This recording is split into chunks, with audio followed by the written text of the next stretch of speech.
Hey everybody, good afternoon, and we are on the cusp of legal tampering. Opens up tomorrow morning at 9, and given that we're only 18 hours away, I figure it's time to put the final touches on our prep and go over my free agency tier lists. And obviously, this is meant to kind of separate all these players out into tiers of how good they are perceived to be and what kind of pay they are expected to get. So, obviously, you're going to look at this list and you're going to like certain players way more than other players that might exist on the same tier. The player you like more might be on a lower tier than the player that's in the higher tier. But understand that this is just trying to be a little objective about it. Obviously, I'm only focusing on players that the Seahawks would logically show interest in, but we're trying to basically keep things to what what kind of money are they going to get relative to their position, right? Like our first guy here, the first guy in tier 1, Christian Wilkins, he's going to be getting tier 1 money. In fact, his next contract, wherever it comes from, is probably going to be second only to Chris Jones and Aaron Donald for interior defensive linemen. So he's a tier 1 guy based off of that. Patrick Queen, now, in no universe is Patrick Queen anywhere near as impactful a player as Christian Wilkins. But for a linebacker, he is tier 1 because he's going to get paid right up there with the highest paid linebackers. Guys like Fred Warner, guys like Roquan Smith, guys like he'll get paid more than Tremaine Edmonds, I'm sure.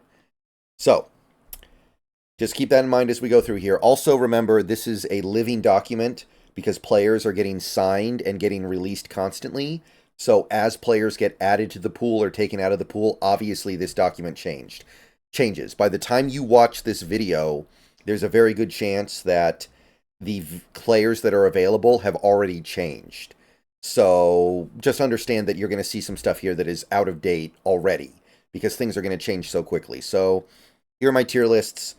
Superstar tier list. There are really only 4 guys that I think the Seahawks would be willing to think about. Christian Wilkins, Patrick Queen, Cameron Curl, and Xavier McKinney. So those four guys on defense. I don't consider any offensive free agents we could go after to be superstars. So these would be the crown jewels that I doubt we'll be able to actually get. But if the Seahawks decide they want to let it hang, let it swing this offseason, then these would be the guys I expect them to really circle the wagons around. Tier 2, these guys are stars, really, really good players, but they're not necessarily single-handedly going to win you a bunch of games. They're not going to single-handedly swing your team. You've got a couple of interior offensive linemen here, Connor Williams, Robert Hunt, Mike Owenwu, who might also be a right tackle, by the way, but I think that for Seahawks purposes, if they got him, they would play him on the interior. Defensive linemen, we've got Leonard Williams and DJ Reader. Linebacker, we've got Devin White and Frankie Louvu. Safety, we have Justin Simmons, Buda Baker, and Chauncey Gardner-Johnson. I might be jumping the gun with Chauncey Gardner-Johnson. It's possible. But for the moment, I'm going to put him in the star tier and admit that he might be a high-end starter. But I think that he played really well a couple years ago, and then last year he got hurt. I don't think that's going to cost him a ton of money. Okay. Tier 3, high-end starters. We got Noah Fant at tight end. Couple of centers, Andre James and Lloyd Cushenberry. Grover Stewart and Sheldon Rankins and Danico Autry on the defensive line here. Linebackers, Aziz Al-Shaair, Jordan Brooks, Willie Gay, Josie Jewell, Isaiah Simmons. Simmons is tough because I think he's going to get paid like a high-end starter, but I don't know if he is. But that is the way he's going to be perceived because of his athleticism and potential, so I'll just throw him here. Safety, we have Kevin Byard, Jordan Whitehead, Geno Stone, Julian Blackman, and Alohi Gilman. Again, keep in mind, I know that these players don't have equivalent reputations, but I do expect them to get paid on a similar level. Like, Alohi Gilman is not a household name by any stretch of the imagination, but I think he's going to get a contract in line with what Jordan Whitehead or Geno Stone will get. So this is just about kind of like public perception more than anything. Tier 4, these are just your rank and file starters. These are guys who can play, guys who are good. but not necessarily guys that are going to move the needle. Tight ends, Gerald Everett, Colby Parkinson. Centers, Mitch Morse, Brian Allen, and Aaron Brewer. Mitch Morse might be a high-end starter, but he's getting old, so I'm going to hedge my bet there a little bit. Right tackle, Jermaine Aluminor. Interior offensive lineman, Damian Lewis. Defensive lineman, Fletcher Cox. Linebackers, Bobby Wagner, Eric Kendricks, Jordan Hicks, Tyrell Dodson. Edges, Leonard Floyd, Jadeveon Clowney, and Dorrance Armstrong, and Josh Uche. Safeties, Quandre Diggs, Darnell Savage, Terrell Edmonds, Kevon Wallace, and Jordan Fuller. And that gets us down to Tier 5, which is low-end starters. These are guys who are functional, but you definitely want to try to do better if you're looking for guys who are going to play a lot. And you kind of go here when you don't have any money left and you just need a security blanket. Like, you don't know if you're going to be able to draft a better guy, so you just go get one of these guys to fill out your roster. Quarterbacks, Ryan Tannehill, Jacoby Brissett, Drew Lock, Gardner Minshew. Tight ends, Will Dissly, CJ Uzoma, Mike Gesicki, Austin Hooper, Robert Tonyan Jr. Interior offensive lineman, Cody Whitehair. Center, Mason Cole. Interior offensive lineman, Hala Pulvatai Vaitai. Nose tackle, Greg Gaines. Defensive lineman, Daquan Jones and Calais Campbell. Linebackers, Levante David, Kenneth Murray, Denzel Perryman, Oren Burks. Edges, Bud Dupree and AJ Epinenza.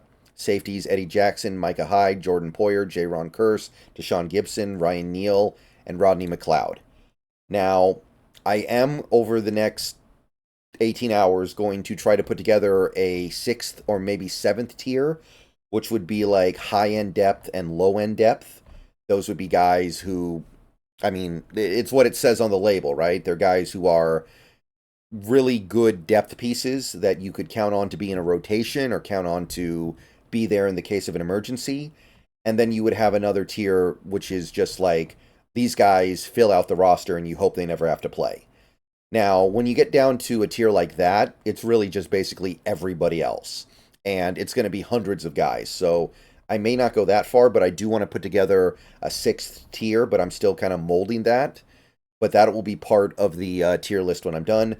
And the way this is going to work, hopefully, tomorrow, starting tomorrow when legal tampering starts, I'm going to have the top of the list on screen for people to look at. And what's going to happen is that as guys sign, we're going to take them off the list. So that way people can kind of keep track of who the best guys available still are. And it'll be like a running tally of the top free agents for the Seahawks still out there. As guys get added, we might add them to the list in various tiers. And we're going to basically be able to track where the Seahawks sit relative to the rest of the league with that. So, yeah, keep an eye out for this. Obviously, I'm still changing and tweaking the list, but this is a really good starting point. Let me know what you guys think. Let me know if you have any maybe really strong disagreements. I will see you guys either later today or tomorrow. Might be another video. Might just stream on Twitch. I don't know. But free agency is almost here. I'm excited. You guys should be excited too. See you guys soon. Go Hawks. And it's going to be a free agency bash.